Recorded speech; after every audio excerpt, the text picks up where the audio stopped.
I was just running on pure adrenaline. I was in total shock still, but I was still in that fight type of mentality and running on adrenaline and stuff like that. And at the meantime, trying to maintain a positive attitude and a brave face for my family.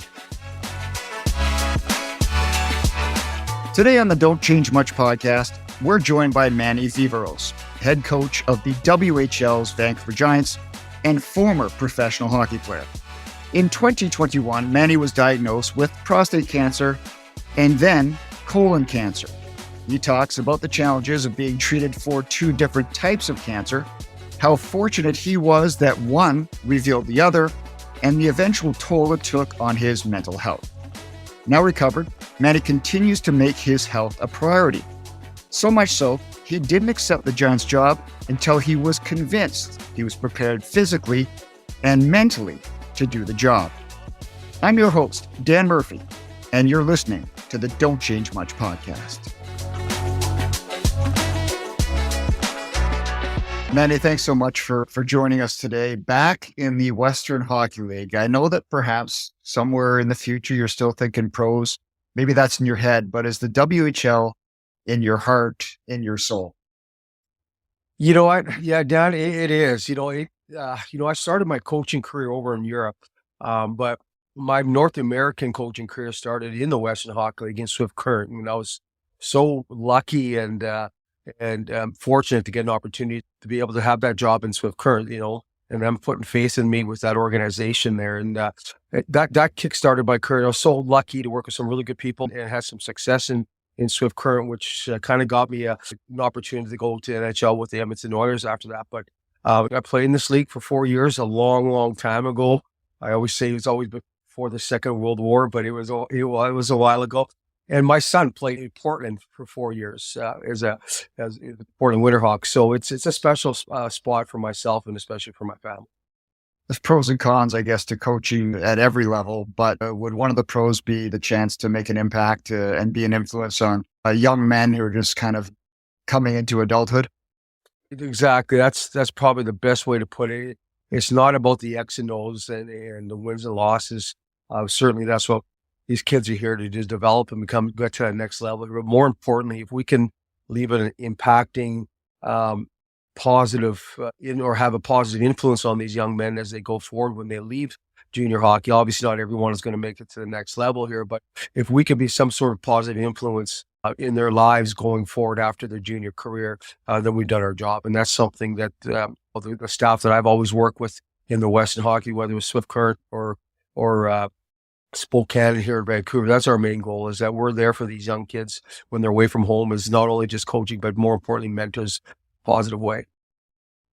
So your last stop was in the American Hockey League with Henderson, the affiliate of the Vegas Golden Knights. And there was something that interrupted your life and your coaching duties that had to do with health. And maybe take us back to your second year and how you discovered that something might be wrong. Luckily that I did have that check. That first season I was with the Vegas Golden Knights organization, that was during the pandemic year. So there was no training camp. So basically, we hit the ground running through the NHL and an American Hockey League. So normally throughout the season or before the beginning of all training camps, that even the coaches will go through a series of blood tests and physicals. And that first year, because of the pandemic, a lot of that wasn't allowed. And so that first year was missed. But that second season, we had a full training camp, normal training camp, just went through the normal procedures of a normal blood test. And then the doctors called me a couple of days later, said, "We have some red flags here. Manny says, I want you to come in and do another test." And it was a simple PSA test, which they do in the United States. And my numbers were really high. They were really concerned about it. And so we did a follow-up test. And then obviously I went to a urologist and we did an exam and did a biopsy on what they had found. And unfortunately, it did turn out to be prostate cancer. And, we were, obviously, when you hear that word cancer, it's a shock. So we didn't know where we were at what stage it was or where it had gone through my body or anything. So we were in a total shock. But as the process went on, We continue doing different types of tests, scans, MRIs, and continued blood work. And I met with some people. So I was very fortunate to get some really good care. And within 6 weeks I think it was about 7 weeks, I was able to get an operation done in California at the USC Cancer Institute, which is a renowned prostate cancer university. And I was very fortunate to get in and get some proper care and get that operation done. So from initial diagnosis to surgery was 7 weeks, you just said? About 7 weeks? Yeah. Actually, in my case, a really lucky story is that the hockey community is such a small community, that's a small but big family, so to speak, that Chris Kingsley, or King, everybody calls him, the head athletic trainer for the Los Angeles Kings, had went through what I had went through also too. And a good friend of mine, Trent Naughty, who I'd worked with in Edmonton Oilers, he had told me what he went through, and he told Kinger that what I'm going through, and he was able to get me, very luckily get me to some really good doctors, and without that connection of the hockey world and knowing people, I was so fortunate. Or else it could have been a different story. So I was very fortunate in that capacity. I had some of the best doctors looking after me. Were you able to process that news over those month and a half, or were you so focused on trying to get the care you needed that you didn't have time to really deal with what you were going through mentally, perhaps? Well, first of all, it was a shock, and certainly disbelief. Certainly I didn't think this could happen to me. Like anything, you never think it could happen to yourself. For the most part, I really took care of my body. I worked out. For the most part, I thought I ate properly, everything else. So, and there wasn't really a history in my family as far as prostate cancer. I did have an uncle that had it, but at much later stages or later in his life span. So it was something that we weren't overly concerned about. So for me, it was quite a shock. I felt absolutely normal. There's nothing absolutely wrong with me, and I thought I was in a really good condition. And that's that part. It was disbelief at first, and then after that, it's your family. Like, you're kind of worried about your family as far as how they're thinking and what's going to happen to, for instance, my wife, what's going to happen to my husband, or more importantly, my kids, my boys, what's going to happen to my father. So it's kind of that, that flight or fight type of mentality. And right away, I'm saying, whatever we got to do, we're going to fight this. We're going to do everything we possibly can, fight this. And whatever news they give us, I'm going to be prepared to make sure that I'm able to battle through everything that I have to go through. And that was something, we certainly weren't at that stage just yet, though, but that's something I was prepared to do. And I was very fortunate enough that, too, being young enough and good enough health, that I still had the strength that whatever was going to, be in front of us, I would be able to handle. Now, the decision for surgery, is that also because you're young, in shape, and they knew that you could handle the rehabilitation of it all? Yeah. No, that part was something for sure. The doctors that said, no, at your age, you're like that. We just want, let's get rid of this right away. And then hopefully that later on with tests and stuff like that, it hasn't spread anywhere else. So that decision for me was very simple. And I had some really good people who were around me that were helping me, inform me on this. And none other than one of our team doctors in Henderson. His name is Patrick Pierce. He was actually our team doctor we had in Spokane, but he was now working for the Henderson Silver Knights. And he walked me through it. I called him my caddy. We became really good friends. Our family are great people. And I would call him, pretty well every day with questions, Bill scared. I was so fortunate to have a really good friend there who was a doctor and who actually had to go through it himself also too. And he walked me through step by step of what to expect and what could happen throughout this whole process here. So I was so blessed to have that type of support. So you not only had to deal with one cancer diagnosis, you actually had to deal with a second one on top of that. What was the timeline like for the colon cancer diagnosis?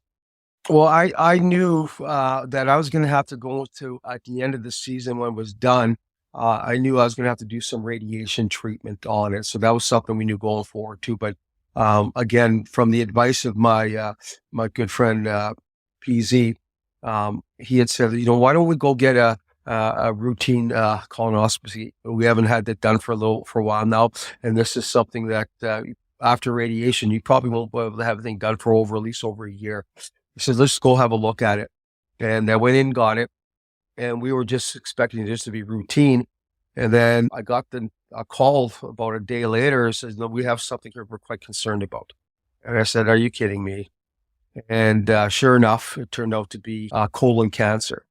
And it was right on the area of the colon, right close to the rectal area like that too. But they weren't really sure what to call it. But it was in the colon area. So I had to go in and do the same exact surgery that I had just done a few months before.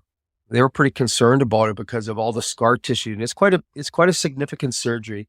It was done robotically, which is the best way to do it, but it is quite significant surgery, and it took me a long time to recover from that first surgery. So I had to go get that surgery done over again within a couple months again.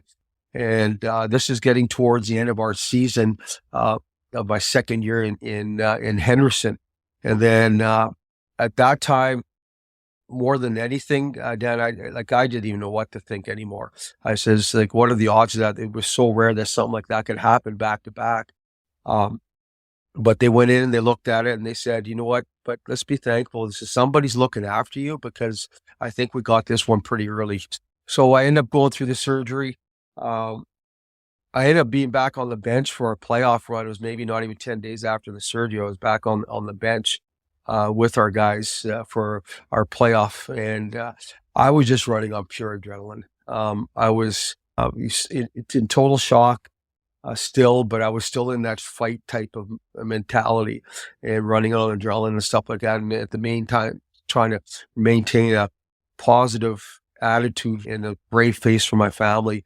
And looking back on it, it was kind of a blur how everything happened, but I just did what I always did. I wanted to get back and work with our players and get back in playoffs. And so I ended up doing that surgery, and having known that in the summer or whatever after that, and a couple months later, I'm going to have to do radiation and chemo at that time. And when I had it done, it was in April, or the surgery, or late March, April. And then I started my chemo and radiation in June of that year, that summer. Manage your stress, not the other way around. For simple ways to improve your mental health, check out the free MindFit Toolkit from the Canadian Men's Health Foundation. Complete a self-assessment, access virtual counseling, and learn more about how anxiety, stress, or depression might be impacting your health. Go to menshealthfoundation.ca and access the MindFit Toolkit to start improving your mental wellness today.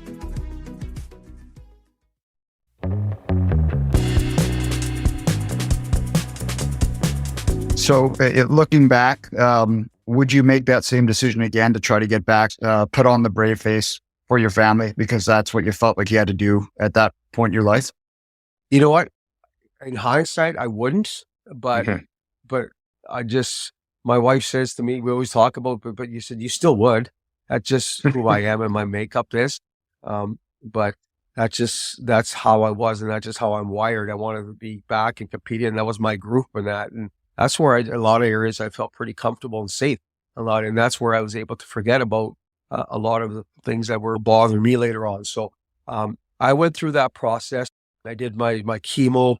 I did my radiation. I still showed up at development camp with the Vegas Golden Knights during that time.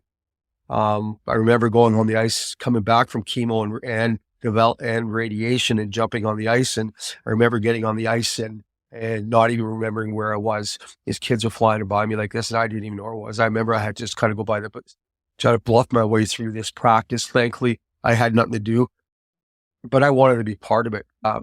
It was, in hindsight, it's probably the worst thing I could have did. I needed to rest. Then I went through that, and I had some complications from my chemo and my radiation, which I got real sick. I was in the hospital for about 2.5 weeks.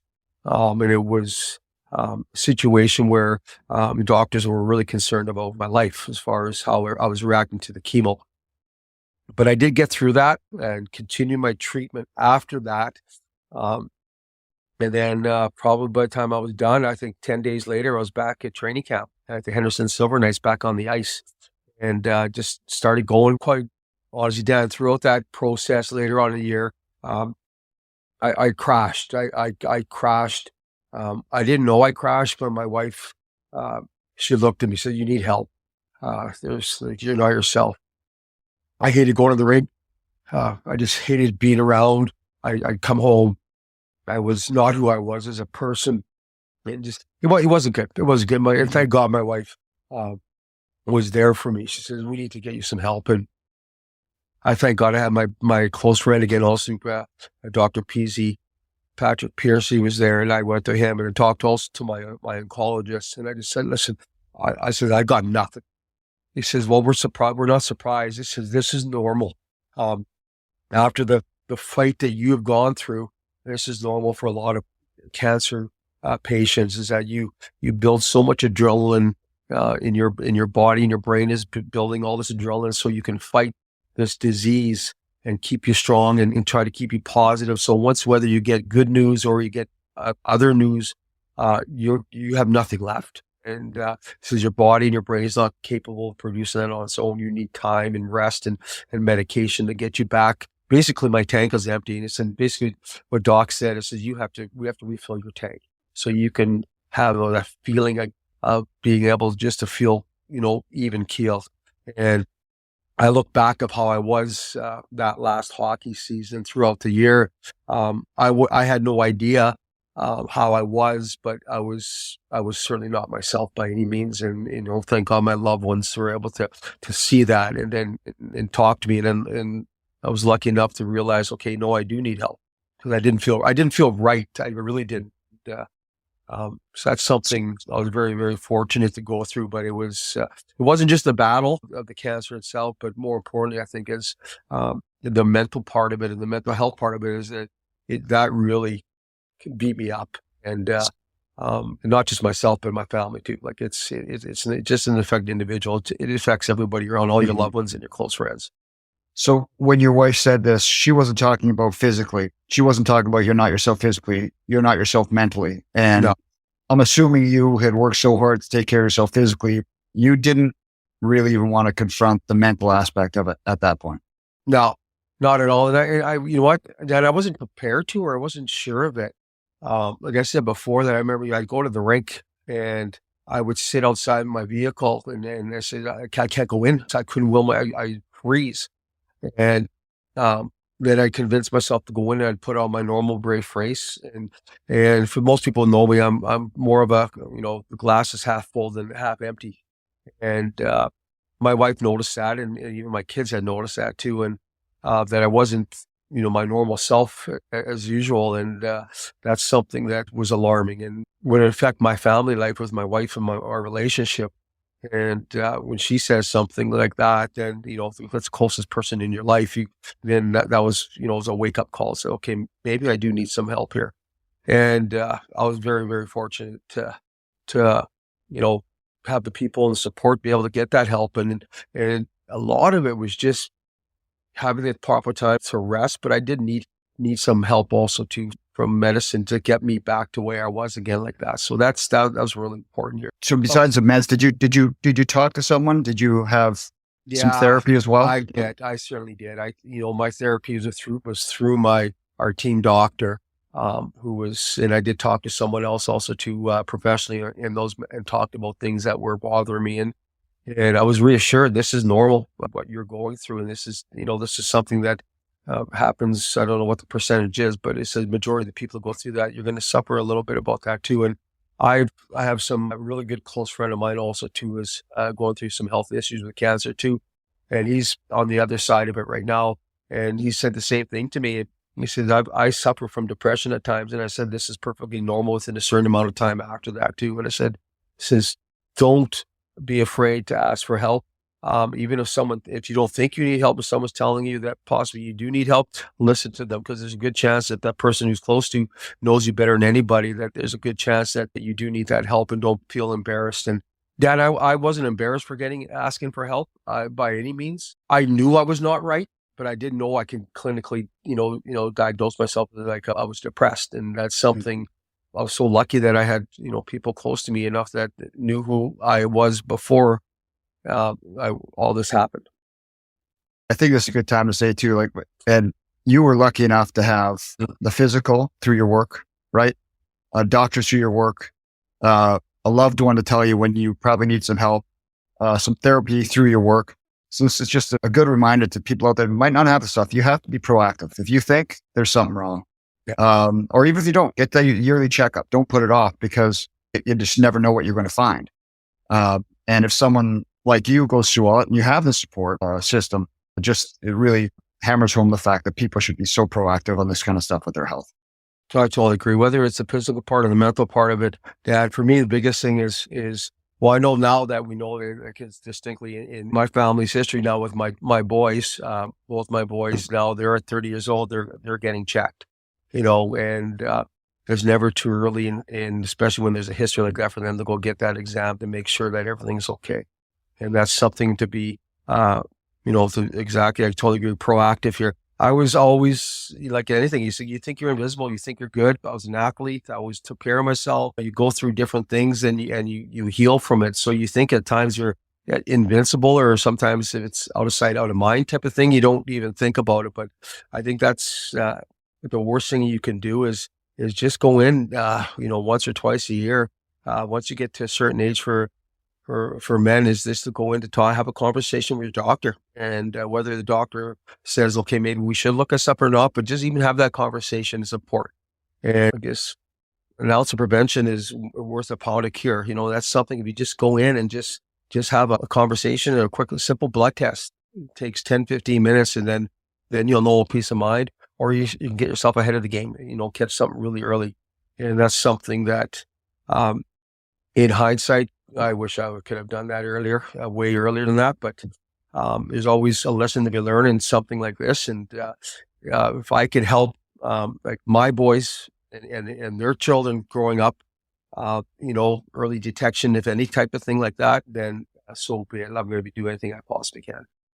I'm lucky. My brother-in-law's a urologist, and so there's always been the message there. My father had prostate cancer. My father-in-law had prostate cancer. My wife's stepfather had prostate cancer. So it's always been so prevalent that it's something that I'm not going to, avoid getting those tests. So once you decide to seek help, how long then before you started to turn a corner, till you could tell perhaps, or that your family could tell that, you were making strides? You know what? It took me, I would say, at least a good 8 weeks.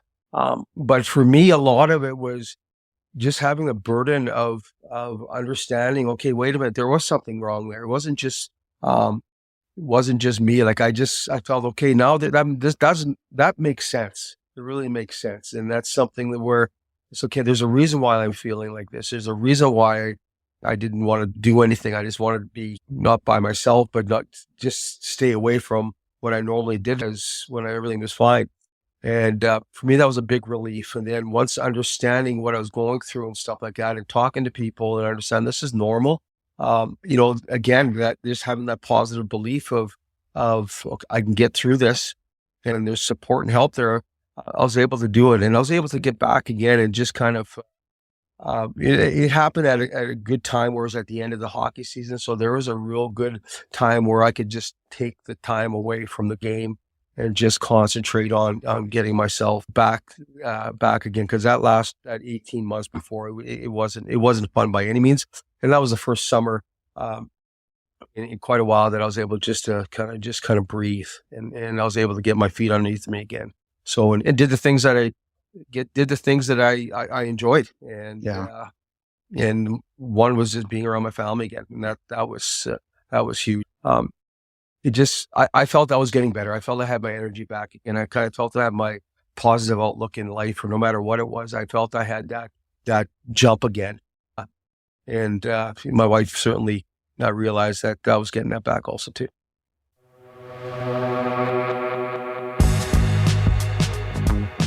Sometimes it's hard to focus on yourself and be selfish when you need to be. And it sounds like, you were able to draw strength from your wife and your boys, obviously team doctors, close friends.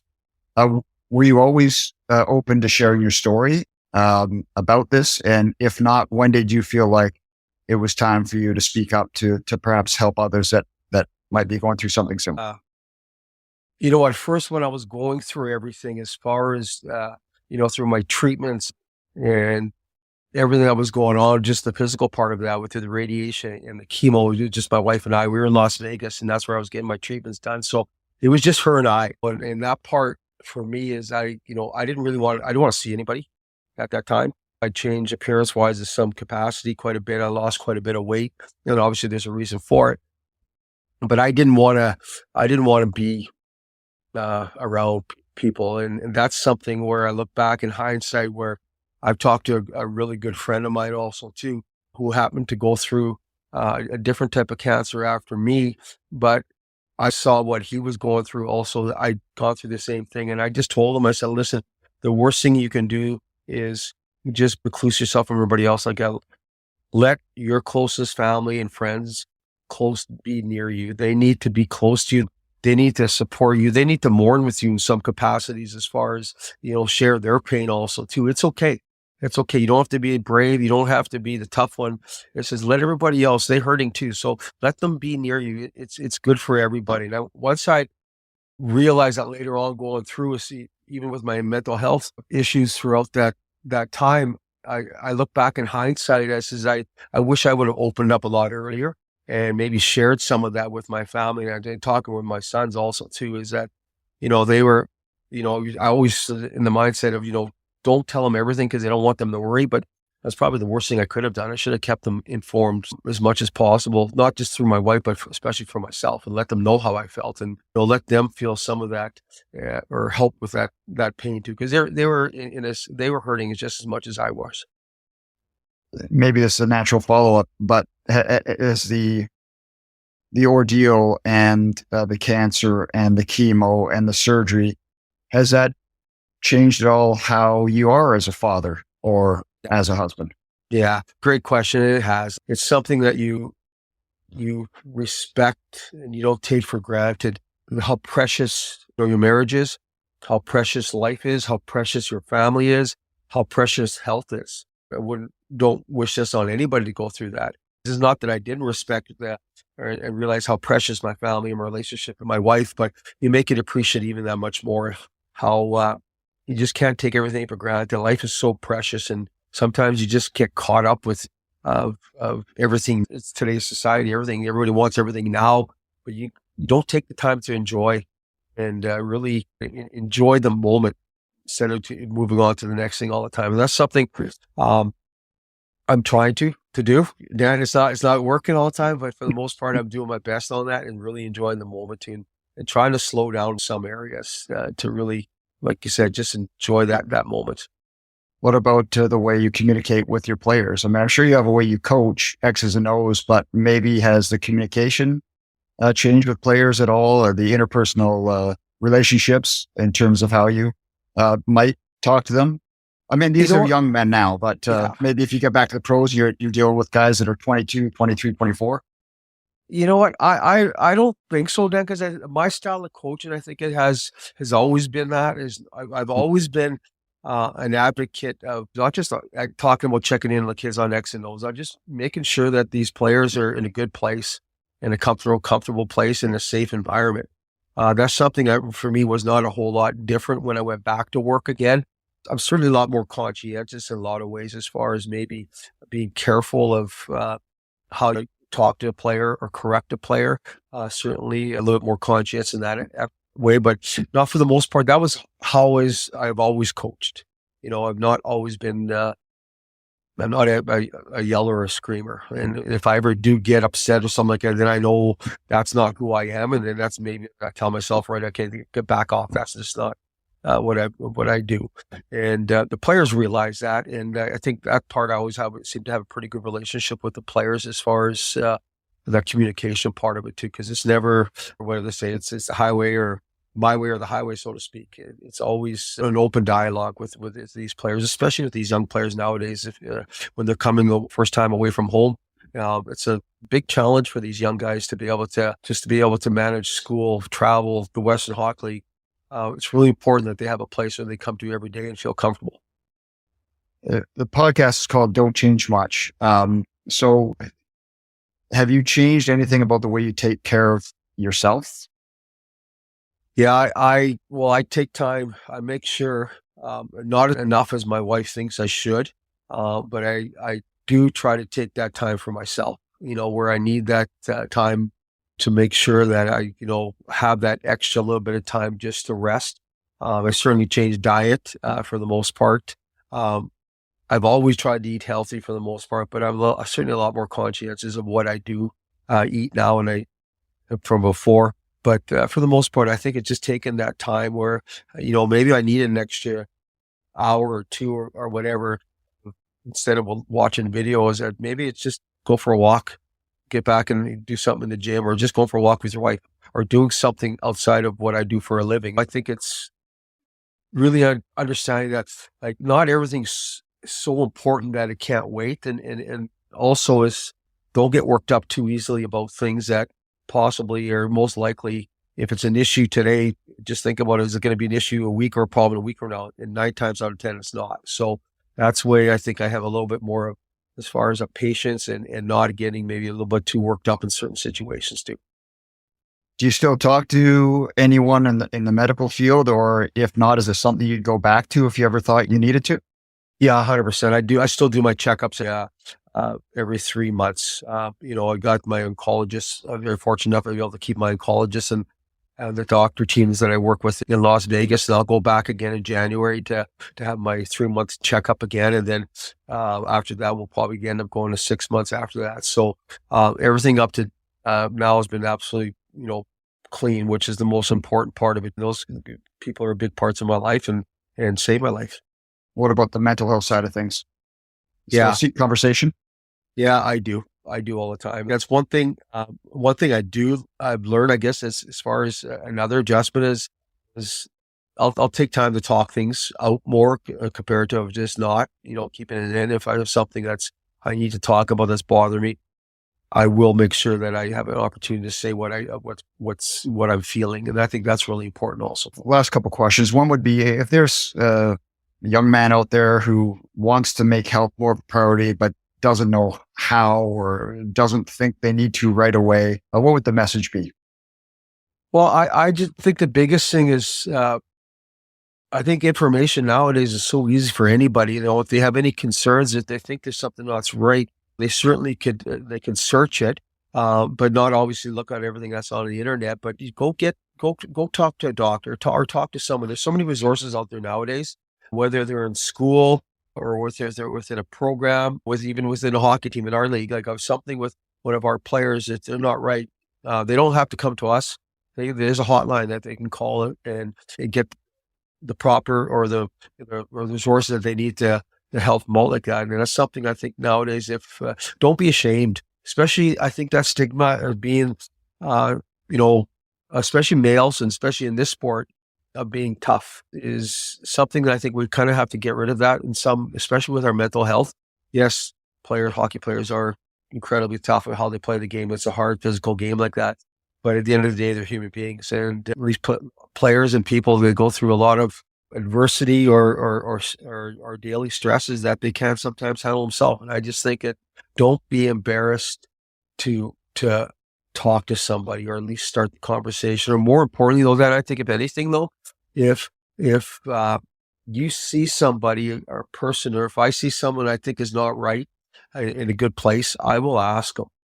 And and I have no problem with that too. As maybe before I would have just kind of said, okay, no, we can deal with it, or he can deal with it. I'll go up and make sure, try to start a conversation. It may not be right away, but maybe eventually they'll open up. And that's something I think, for a person, whether they're dealing with issues or someone who has mental health issues that they think they can help. I think the biggest thing is just ask, create a dialogue, start talking. It's something for me, helped me in so many ways. We can tell people to head to men'shealthfoundation.ca. We have a men's health check on that, and it helps you look at the 8 most common problems that men have. And you check 3 of the boxes with mental health and colon cancer and prostate cancer. I'll leave you this. What does the future hold for Manny Viveiros? What do you I know the Giants are here now. Is coaching in your blood now, until you don't want to work anymore? Yeah, I'm doing what I love. I really do. I love being at the rink. I enjoy it. I love the challenge of competing every single day. And I always think that best form of coaching is for me is I've been in, I've been fortunate to be in the National Hockey League and the American Hockey League, and now I'm back in the Western League with an incredible organization here. But I just think it's also an extra opportunity for me when I'm here in junior hockey is to improve your coaching skills again. And I think this is where this is the purest form and the most gratifying, rewarding part of coaching is that because you see these guys at a young age and where they go in such a short period of time because they're such incredible athletes. You know what? I want to keep doing this till the time I can, Dad. And obviously in this business, that happens quite a bit, but I love it. And I want to keep doing this for as long as I possibly can here. It's been a lot. It's been a lot of fun. Well, we want to thank you for coming on and sharing your story and being so open about it, because really this is almost a form of coaching here too, giving some information and helping young men or middle-aged men to get through some of these problems or to make sure they're proactive about learning about them before they become problems. Manny, thank you so much for this. We appreciate your time and we hope to see you down the road. Thanks so much. It was a pleasure. Hey, thanks so much for listening. Click the follow button if you enjoyed this conversation and join us each month for a new episode of the Don't Change Much podcast. To learn more about Men's Health Check and what you can do to assess your risk level for the 8 most common health conditions affecting men, visit menshealthfoundation.ca.